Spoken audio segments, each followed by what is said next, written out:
This is the Dairy Download, brought to you by Everag Insights and the International Dairy Foods Association, where we offer extra sharp market and policy insights on dairy.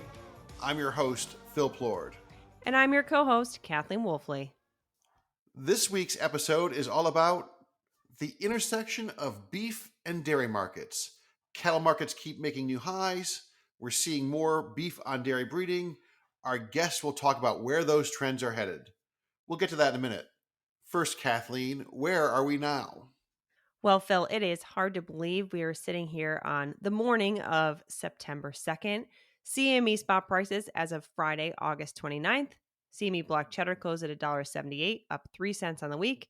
Barrels finished at $1.78 as well, 2 cents higher. Spot butter closed at $2.05, a 19-cent decline. And the non-veteran milk market closed at $1.26, unchanged on the week. Phil, to me, the most important thing out there is that there's still a lot of milk around. We haven't talked since the July milk production report landed, and we saw milk production in the US up 3.4% year over year, cow numbers up 159,000 head year over year. Anecdotal reports out of really most states in the union suggest that cows are growing, milk production is expanding, and oh, by the way, it's not just volume of milk, but it's also the components of milk. We're seeing pretty significant increases in fat tests and protein tests as well, which I think you're going to talk about here in a few moments. But to me, the most important thing is still that we've got a lot of milk, and the pipeline for more milk is still pretty full. And it feels like, maybe we're starting. I mean, saturation's a strong word. I'm not sure we're ready to go quite that far, but, we're starting to see the compounding effect, I think, of this additional milk production, right? There's plenty here, there's plenty there, there's plenty here, there's plenty there. Hard to get short. Weather risk kind of in the rearview mirror, certainly in the U.S. marketplace. So, yeah, plenty of milk. What's your most important thing, Phil? Well, it kind of hung up on the butter market. You took a week off from work and the butter market collapsed. I don't know if we can lay that at your feet, but as you noted, prices are a lot lower as we enter into September, a lot lower than expected, a lot lower than last year, lowest since 2021, really. And, exports have been an ongoing feature of this market. I think global butter prices might be the most important thing right now. And is there enough strength there to kind of catch the U.S. before it falls anymore, or maybe even prop us up a little bit from here? Price of butter in the Netherlands last week was about $3.50 a pound. That was down 2% on the week. We're about 8% lower in US dollar terms over the past 8 weeks on European butter. GDT, there's a session today. We'll see how that goes. But we're down 11% on GDT butter since mid-May. And so if those markets are falling and the US market's falling, it's maybe hard to find a grab point for the US. Certainly on paper, huge gaps. We should be competitive. But if those markets are experiencing weakness, I'm not sure how eager people are going to be to go to the U.S. to get some extra product as well. So something to keep an eye on from a butter market perspective, not just the U.S. market, but also the world. How about your stat of the week? Well, in a related development, we saw more milk production, right, in July, up 3.4%. And we continue to see more fat production. The fat test was up 4.13 versus 4.07, which brings me to my stat, which is plus 5%. When you look at farm butterfat output, July 25 versus July 24, plus 5%. Enough extra fat to fill 1,914 tanker loads of cream. So, one reason the butter market may be running into trouble is there's lots of fat around. So it's more milk, more fat in that milk, and lots of butter fat available to the marketplace. Well, we've seen some statistics as well looking at, the typical users of fat, and ice cream sales haven't seemed like they've been all that stellar. Cream cheese sales, not all Yeah, that stellar. So I think we're looking at not only increased fat off the farm, but also your typical demand centers for butter fat not really performing all that great. yeah. Butter demand is pretty good. Butter export demand has been pretty good, but the periphery has not been all that strong. What's your stat? My stat is 2.4 million. Analysis from CBO estimates that with the new changes to the SNAP program, which I believe went into place starting yesterday, the beginning of September, 2.4 million fewer Americans will receive SNAP benefits in an average month. A lot of that shift is being driven by changes to how people qualify, work requirements, etc. So, don't know how that's going to ultimately impact retailers, but historically, when we've seen changes to SNAP, particularly decreases in how many SNAP dollars Americans have, we've seen reduction in grocery spending. So we'll see how the dust settles here, but it's a pretty big shift coming for the SNAP program. Yeah, I looked up quick a minute ago. In the month of March, USDA said we had 42.3 million Americans enrolled in SNAP. So the reduction you're talking about is about 6%. And so not nothing. And as you mentioned, when we saw the COVID emergency end and the extra benefits drop, retailers talked about that for multiple quarters. That money goes to food. It's pretty clear. And so, very interesting to see how this impacts flow into grocery store dollars in the months ahead. All right, Phil, what's your fearless prediction this week? So, we got the Bills Ravens Sunday night football. Come Dun on dun now. Are you going to dun. go there? Nope, you know I don't I'm make not going there yet. predictions I'm not. on and our we have not started our fantasy draft yet, so the work fantasy football league has not yet commenced. I'm going to be busy tomorrow, so I'm like auto draft. We're going to see what happens. And I won our league last year on auto draft, so I think I might go there again. Absent football predictions, I'm left with the corn market today. Not nearly as fun, December but corn, kind of a rally here, a little bounce on December corn. Big crop out there. All the bearish news kind of coming into the market. Saw some short covering. Market sitting around 420 a bushel. I believe that we will see $4 before we see 440.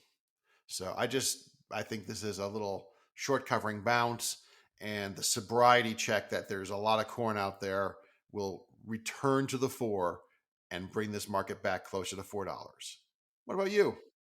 this is maybe a really silly prediction given all the shifts in the butter market here in the last week or two, but I don't think that we will see CME butter prices below $1.90 per pound over the next 45 days. I think that as that market pushes below $2, if it does, that we find some buy side interest at those levels. Kind of crazy that you're even using a one handle in I front of know, the right? butter market. It's been a long, long time since we saw butter under $2. So We're gonna have to, if it goes there, we're gonna have to totally change our internal metrics around ones or twos. bit of a headspace change. Right, exactly. Let's get to our first guest, one of my favorite analysts in the beef space.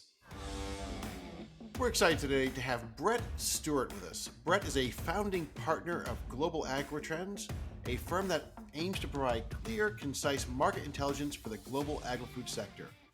Brett previously spent time working for the U.S. Meat Export Federation as their lead economist. His experience in the livestock sector began in Utah on a cattle ranch where he was raised. Brett, welcome to the Dairy Download. Thank you, Phil. Great to be with you today. So, just to get started today, tell us a little bit about your company, Global AgriTrends. Okay, yeah, started this company 20 years ago. It's kind of shocking. Actually, next year's our 20th year. Advising companies around the globe on global agriculture trade with a focus in the protein space. So, beef, pork, poultry, and dairy. So, on a daily basis, we advise companies, Southern Hemisphere, Northern Hemisphere, all over the world on global trade issues, including tariffs, prices, forecasts, politics, disease issues, fill in the blank. And it's just been a wonderful adventure. Well, speaking of adventures, here it's August 7th when we record this, and I just glanced at my screen, and here we go. Live cattle futures, another all-time record high today, it appears to me. And that's record upon record upon record. We are now at levels probably barely contemplatable not so long ago. What's going on in the cattle market? Why do we see the kind of prices we are seeing? I think there's a big misunderstanding out here in the market, Phil. Now, we've seen cattle cycles, and I can show you a chart that shows 100 years of data. And it is the most predictable commodity cycle out of anything I've seen. And I'm a guy, I track Chinese hog prices, Brazilian cattle prices. I've never seen a cycle so predictable as the US cattle cycle. It's incredible. So here we sit with these record prices. We've liquidated 10% of the beef cow herd over the last 5 years. And I think the common consensus is, well, these are the cycle highs, right? We're coming into cycle highs. But the deal is, if you look at per capita beef supplies, we don't get to cycle highs until we cut production, until we cut supplies. In 2015, we took 10 pounds per capita off the US beef supply and got to those 2015 highs. The crazy thing, 2025 will be by a fraction, maybe the highest per cap supplies in the last 6 years. So we have not yet cut supplies. What I'm saying, Phil, this is all demand. This is 100% demand. What will happen the next 2 years as we begin to cut supplies? What that says, the highs are still out in front of us. These are not the highs. The highs are not yet in. And so, yeah, let's talk about that. The cattle herd, let's talk about supply. The cattle herd is at the smallest point that has been in 50 years. And how did we get here? Yeah, so cattle cycles ebb and flow on an 8 to 11 year cycle typically, and it's all based on the biology of a cow, rising supplies, falling prices, etc. And so you do the math and you say, okay, if the market is telling producers we need more beef, well, these ranchers that wean their calves in the fall, the majority of our calves, they may hold a heifer in 2025 to breed in 2026, to calve in 2027, to put more beef on the table in 2028. And so during those 3 years, the market just runs higher and higher and higher. And we pull those heifers out of the system and we make the supplies even tighter. Oh, fast forward 4 to 5 years, and all of a sudden we have too many cattle and the cycle begins again. So that's the natural rhythm of the cycle. Now, what we had some excessive drought in different parts of the country over the last 5 years that made this cycle even deeper. And what a drought does, Phil, we talk about supplies. A drought causes more cattle to be pushed through the packing plants. And so through this drought, we've cut 10% of the herd, yet production hasn't declined, not yet. So we've been able to go through this big liquidation and keep production high through drought slaughtering and also through these massive increases in carcass weights. And so we just haven't really cut supplies yet. Now, if we look back just since April, beef production is running 5% below a year ago. To me, the dog has just started to hit the end of the chain. We're starting to see the production cuts actually come. A rebuild is beginning. And like I say, the highs are going to be out in front of us. Let's talk a little bit about how dairy fits into this beef supply cycle. Dairy producers are obviously taking advantage of high beef cattle prices. We're seeing a lot of beef on dairy type breeding. What role do you see these beef on dairy crosses playing in the beef market and that whole supply dynamic? Pretty incredible to see. I have a lot of dairy clients and I talk to a lot of friends. I've got neighbors out here in Idaho with dairies. And my joke, which isn't really a joke, is we have turned the dairy industry into a beef industry. If you look at the profits of these dairies, with day-old calves bringing $800-900 plus a head, my joke is that dairy's the byproduct right now. Dairy's the product that you make to allow you to make more beef calves. And it is phenomenal. It's been a major impact. And when you look at it from the feedlot side, from the packer side, they love these beef on dairy calves. For one, they're completely uniform. You can make a absolutely complete uniform set of calves that performs very well. They've targeted the right genetics, the right traits. These are a fantastic addition to our beef supply, and this is not going away anytime soon. What makes them so uniform? Does the dairy component matter, or is it the beef semen that's making that difference? It's a good question. What makes them so consistent and uniform is the controlled environment. Most of our cattle are raised outside and they travel through mountains and ranges and different situations with insects and climate, and you have to adjust genetics in Texas and Florida to adjust to the environment, as opposed to the northern cattle or out here in the mountains. And in that dairy environment where you control the feed and you control the environment and you control the genetics, you can make them exactly how you want to. It really is an incredible model for beef production. You said something about insects, which made me think about this new world screwworm, which just kind of sounds gross, right? It's a huge challenge in Mm-hmm. Mexico right now. What role is it playing in the U.S. supply situation as the border between the US and Mexico is shut down? Yeah, huge issue, right? We import 1.2 to 1.4 million feeder cattle a year from Mexico. That's somewhere above 5% of our slaughter. This 4 or 5% is a big number. The border's closed. The issue is real. It's a massive issue. And the crazy thing, we had screwworm in the US in the 1960s. And what's kept it at bay for the last 60 years has been the fly breeding programs in Central America. So it's been bouncing around Panama, Costa Rica, Central Central America for years. And what has held it in place has been a program to breed flies whose offspring is sterile. So those flies go and mate and create sterile offspring, and it's kept it in check for 6 decades. Whatever was working quit working. And over the last 3 years, there has been this explosion in cases in Central America. Now, the problem is with that, flies move with cattle. And if you go into Central America and look at cattle prices in Costa Rica, El Salvador, Nicaragua, Honduras, Guatemala, Mexico, the price goes up the further north you go for cattle. So if you can move whatever country you're in, if you can move those cattle across the border north, you're going to get more for them.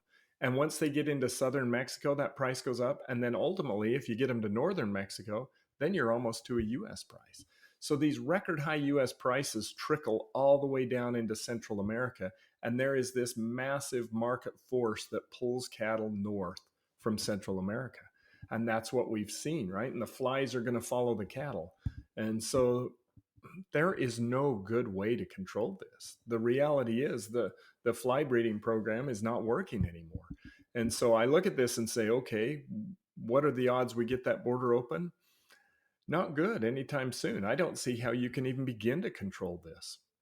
Now, we have products and we have better insecticides and fly tags and a lot of things we can use in our industry to try to reduce the impact. But can we ensure that a fly never crosses that border? Absolutely not. And so if you see Colin Woodall, president of National Cattlemen's Beef Association, came out last month. He came out and said, the odds are that we have this disease in the US by the end of the year. And so I look at all that, and that tells me those cattle aren't coming. Those Mexican feeder cattle aren't coming anytime soon. Let's go back and talk about demand. You spotlighted a little bit earlier. It's really a remarkable story, the resilience of beef consumption in the United States, considering that as cattle prices have gone higher, as cutout prices have gone higher, retail prices have followed right along. Every month we get a new all-time high in ground beef, steaks, pick your products, and pricing is very strong. And yet the American consumer is saying, we like beef. For the most part, in the month of June, fresh beef sales at retail were up between 3 and 4% year over year by volume in a higher price marketplace. So any insight on why so far consumer demand has been at least seemingly impervious to these higher prices? It is shocking, Phil. I feel the same way. I watch this data every month. I just go, who is buying this? I go into my grocery store in Preston, Idaho, and ribeye steaks for the last year and a half have ranged from $16 to $18 a pound. Every day. That's the clearing price. Like, they're not throwing these away. Someone's buying those every day. And the strength of the U.S. consumer for beef is unbelievable. I mean, there's no other way to say it. Americans flat out love beef. Do not get between Americans and their beef. We saw that during COVID when we saw those potential shortages. Prices went absolutely crazy. And so, like I had said, we're at almost record large supplies, production plus imports almost record large. and we're at record high prices. And so when does it end? That's the question, right? When do consumers just hit the wall and say, we can't do this? Well, the reality is the next 2 years, we're going to cut production on them. And so when we reduce supplies, prices don't go down. And so as much strain as you may believe is coming in the consumer market, as we start to pull back on those supplies, prices are going to go higher. Now, the other factor you got to realize in the global world, and my focus the last 20 years has been on global markets, there are only three sources of grain-fed beef in the world in any significant volume: America, Canada, 1/3 of Australia. That is truly the global high-quality grain-fed beef supply. Now, you've got Wagyu in Japan, you've got some little slices here and there, but that's the bulk of it. And so it's not just US demand. All over the world, people scour for grain-fed high-quality beef. And the only game in town is the US, Canada, and 1/3 of Australia. So it's not just a bidding war in America. You've got the wealthy end of 8 billion global consumers all trying to chase a piece of that. And so as global wealth has increased over the last 20 years, we're bidding with Japan, with Koreans, with people all over the world for this high quality beef today. Do you think there's a protein power dimension to the story? We see it in the whey market with dairy. Protein seems to be very fashionable right now. Yeah. These alt meats have gotten very, very quiet. What's your take on the consumer in that regard?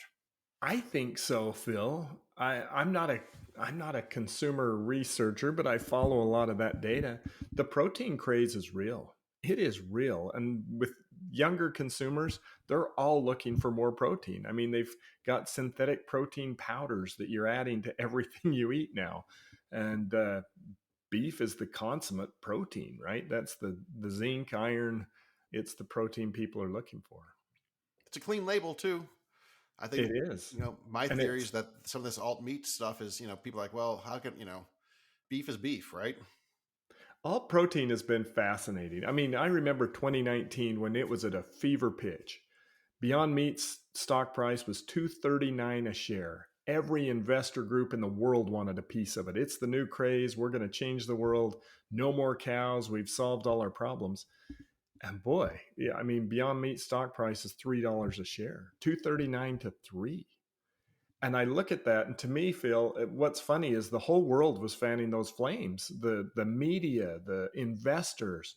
It just shows me that don't confuse investor appetite with consumer appetite. and social guilt will only take you so far. Let's close on a trade question. Part of the bolstering of U.S. supply recently has been pretty good import volumes from Brazil. And now we're in a little trade tiff with the Brazilians. A lot of that's ground beef, right? Lean trim, that kind of stuff is what's coming in. What do you see as the impact of our current little battle with Brazil on beef prices here?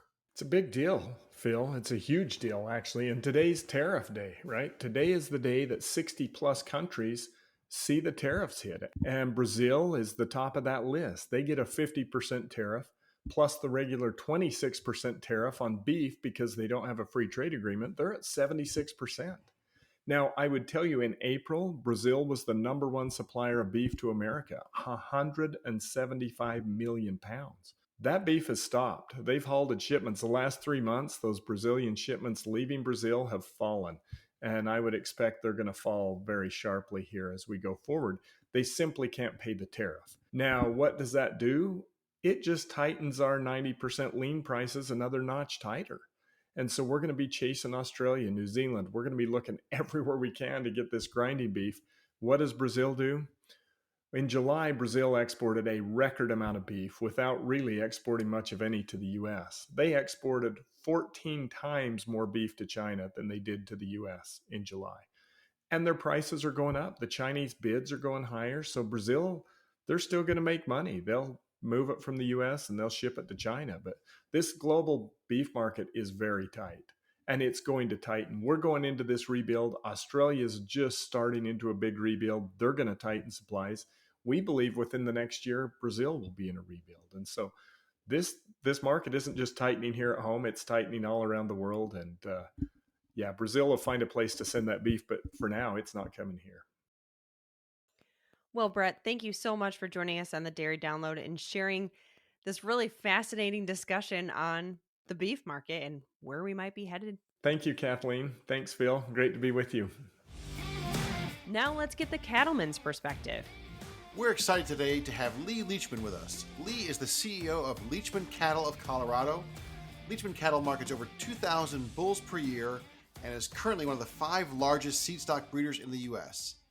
Lee graduated from Harvard University, then joined his father and brother at Leachman Cattle Company in Billings, Montana. Lee moved to Colorado in 2003 and formed Leachman Cattle of Colorado. A few years ago, the company joined forces with Urus. Lee can tell us more about his company and that partnership in a moment, but first, Lee, welcome to the Dairy Download. Oh, glad to be here. Tell us a little bit about your company, Leachman Cattle, and your partnership with Urus. Yeah, so we're a third generation seed stock producer of beef cattle. And my grandfather had a place in upstate New York and raised Angus and is in the Angus Hall of Fame. My dad moved to Montana in about 1971 and started with multiple different breeds and imported genetics from Europe from many of the continental breeds. And then we subsequently developed composites, or so sort of synthetic breeds. And we moved that business to Colorado about 20 years ago. And we were raising composite bulls and selling them primarily to ranchers in the western United States. And a friend of mine out of Dalhart, Texas, had a Jersey dairy. And he called me one day about back in 2010. And he said, I'm thinking about breeding my Jersey cows that I'm not going to need replacements out of. I'm thinking about breeding them to a beef bull. What do you think? And I said, well, I'll send you semen and we'll figure out how to make it work. So fast forward to 3 years ago, we were creating dairy hybrids with our genetics and had some really good results. And we were looking to grow into the beef on dairy market. And we had discussions with Urus, and they were looking for a way to strengthen their beef breeding program for beef on dairy.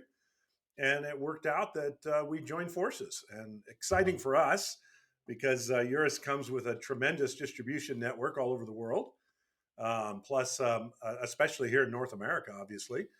And I think exciting for them because we have a huge database on beef cattle, and we have some fairly extensive data on feed efficiency, which is a major driver in the beef on dairy crossing.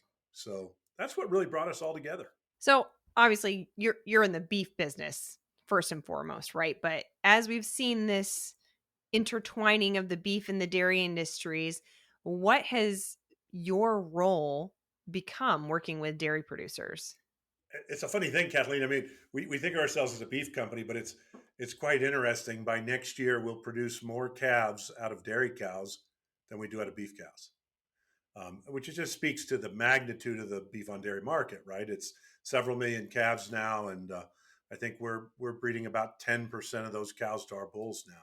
And so very much as I go to work every day, I am thinking still about what makes the best bull to go breed my ranch customer cows to work out on the range. But simultaneously, we're working on how to make this sire most well complement a Holstein cow, a Jersey cow, and a Hojo cow, because those are 3 primary cows that we put semen into. So we're gathering an enormous amount of data now on how those calves perform all the way through to harvest. And then we do genomics on those calves, and that data feeds back into our selection and breeding program so that the next generation of beef on dairy sires that we produce are better than the current.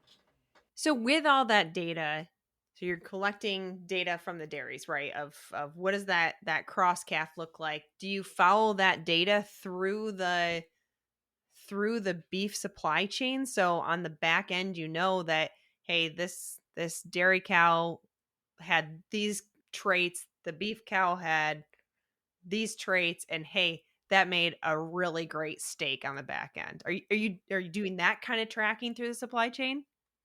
You know, I don't know if you've heard of it, but we have a program called Feedwise Onyx. And that's a program we offer to dairies where they put in a straw of semen by our stabilizer bull, which is a composite bull that's a blend of multiple breeds. and then they simultaneously contract that calf to GK Gym Farms. So GK Gym Farms picks up the calf at birth, takes the calf to their calf ranch in New Mexico, and then feeds it out through one of their several feedlots here in North America. We gather general data on all those calves, and then we take a subset of those calves, several thousand a year, and we put them through an intensive individual data collection scheme with genomics. And so we are gathering data all the way from, I wouldn't say, I mean, we have birth weights, we have gestation length, we have calving ease, we have survival in the calf ranch, we have growth through the calf ranch stage, and then, of course, the feedlot performance and the carcass merit. So we are putting all that together to try to select the animals that will yield the best value throughout the value chain. Of course, at the dairy, it's really blocking and tackling, right? What do we do on conception rate is super important. Are they born easily? Are they born early? And do they stay alive? Right? I mean, those are kind of the big four at the dairy. And of course, we came in with a lot of data on our sires on gestation length and birth weights, and so we actually hit the ground pretty easy. I mean, we kind of I would say are at the very low end of sires that are being used on beef on dairy for birth weight. We have certain sires that are specifically designed if the dairy wants to breed their yearling heifers to beef semen, so they are even lighter birth weight. But we pride ourselves in the fact that the dairies get along really, really well on calving ease and short gestation, not as short as the Holstein. Holstein's done a great job on that, and we in the beef breeds are lagging behind that a little bit on gestation length. But we want that to be short, and then we want the survivability to be really high. And so we're looking at all those things. And then we go to the feedlot, and obviously we want to know how fast they grow and how much they eat and how they convert, and then what percentage of their live weight turns into a carcass. And then what's that carcass worth based on its marbling and its muscularity. And even we're tracking the healthiness of the hearts and the healthiness of the livers. So we're generating a host of breeding values for the beef on dairy phase of production. You referenced your genetics database and genomics, and this is not necessarily in particular a reference to beef on dairy stuff, but talk about the advancements and the technology around breeding and genomics and how fast things happen today versus how fast things happened 5 or 10 or 15 years ago. It's pretty revolutionary, isn't it? Oh, you bet. And I mean, obviously, probably nobody knows that better than a person who studied dairy genetics intensively. I mean, we went from progeny testing all those sires with daughters' records to now we use genomics and make a decision as to who the next great sire is going to be at 30 days of age, right? Because you get a very good prediction on all those traits. Now, make no bones about it, we don't have as much data on beef on dairy as you do on a dairy cow, okay? You have literally millions of animals that have been genotyped with performance records on milking records, and so that drives an enormous amount of accuracy on the dairy side.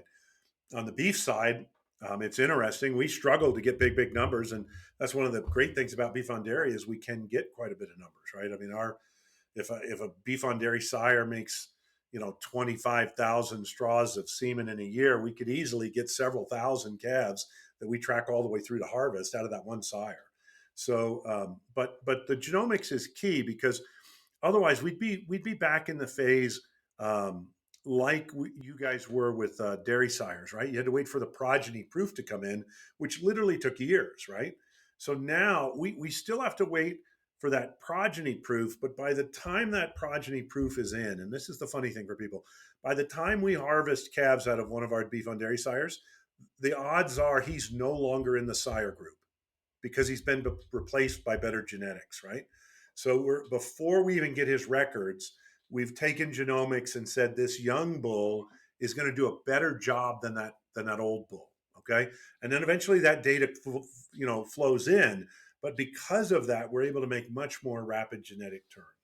And I think that's a tremendous advantage, and why those of us on the beef side are so excited about beef on dairy. We get validation, we get records, and we can apply the genomics to make really rapid transfer. And of course, at least amongst any one of those breeds of cows, we have quite a bit of homogeneity on the cow side for the beef traits. And so we can design a bull for that particular cow. And the bulls we breed to Holsteins are quite a bit different than the bulls we breed to Jerseys, as you can imagine. What I'm hearing is this beef on dairy trend is not a flash in the pan. It's here to stay. I mean, if you look at the number of dairy cows in the United States, pretty flat, right, at 9.5 million for a long time now. So obviously, we need to replace those with better milking cows in the future. And because of rising fertility rates and better management and selection for fertility, we can get by with half or even less than half of the females producing their replacements. And so, what are you going to do with those other half the cows? You're going to raise the most valuable product you can raise. And what's exciting is that when we pick a very specialized bull, we can make a beef product that's very competitive with straight beef calves. And that's exciting. And maybe get into that a little bit more. How do these beef dairy cross animals compare to just regular beef animals from a performance and finished product standpoint?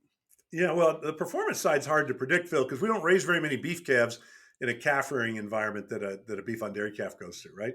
And when you do put a beef animal in that, they perform differently from how they perform if you're taking them off a ranch. So the beef on dairy calf that comes out of the dairy is obviously a lot leaner animal than is a straight beef animal. The straight beef animals have more fat. We have to run a cow out on grass and she has to rebreed every year. So we make them have a little more fat. Whereas the dairy cows, because of selection for milk, they're quite lean, right?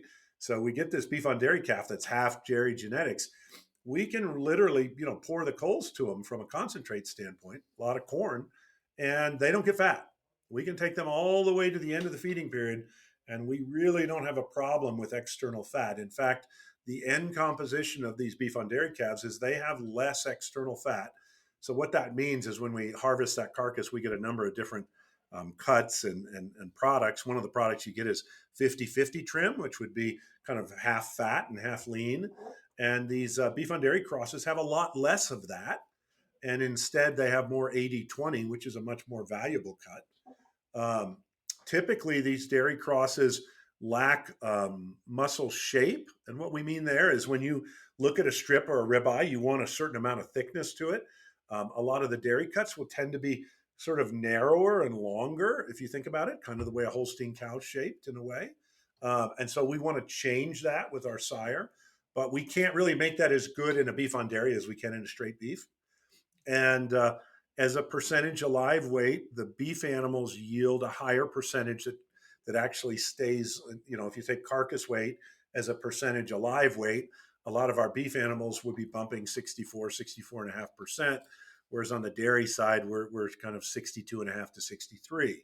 So we have a couple of inefficiencies, right? We don't yield as much live weight to carcass weight. We don't have quite as much muscle composition, but we got a little advantage on fat. On the Holstein side, we got a lot of bone to contend with.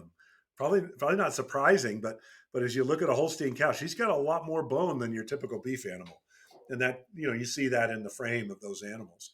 And of course, we don't eat the bone. The bone's not worth very much, so we try to back that off. And then if you look at it from a carcass weight standpoint, they're very competitive. They're very close, particularly with our beef cross Holstein. We're at the upper edges of carcass weight on the male calves. We are exceptional on eating quality. These calves are fed for a long time. And the dairy breeds, both the Jersey and the Holstein, have very good eating quality. The meat is tender, it is a nice texture, and it has a tendency to deposit marbling. Much more marbling in the Jersey than in the Holstein, but nonetheless, they rank quite favorably compared to beef breeds. So the real challenge is getting those animals to be feed efficient up to the top levels of market weight. I think that's historically been a particular problem with the Jersey. They're much smaller, mature size, and the mature size of the mother is correlated to the finish weight of the beef on dairy offspring. So a Jersey cross animal will tend to finish much lighter than a Holstein cross, and that's what drives a significant amount of the difference in the value of those calves as day olds. What I learned is a detriment for the beef on dairy crosses as well is that at the county fair, at least the local county fair, the judges don't necessarily like beef on dairy crosses compared to a straight Angus or a limousine. It would take a rare beef on dairy cross to win a county fair. That would be correct. Well, Lee, thank you so much for a entertaining and informative conversation. Thanks for being on the Dairy Download. Great to be here. Thank you. That's a wrap for today's show. As always, we want to thank our production team, Matt Herrick, Mariah Minnick, Andrew Jerome, and Jeff Cullen at IDFA, and Abby Bauer over here at Everag. If you are interested in what Kathleen and I do for our day jobs, check us out at ever.ag. Remember, if you enjoy the show, hit the subscribe button and leave us a review on your favorite podcast platform. Thanks for listening to the Dairy Download. Until next time, stay sharp.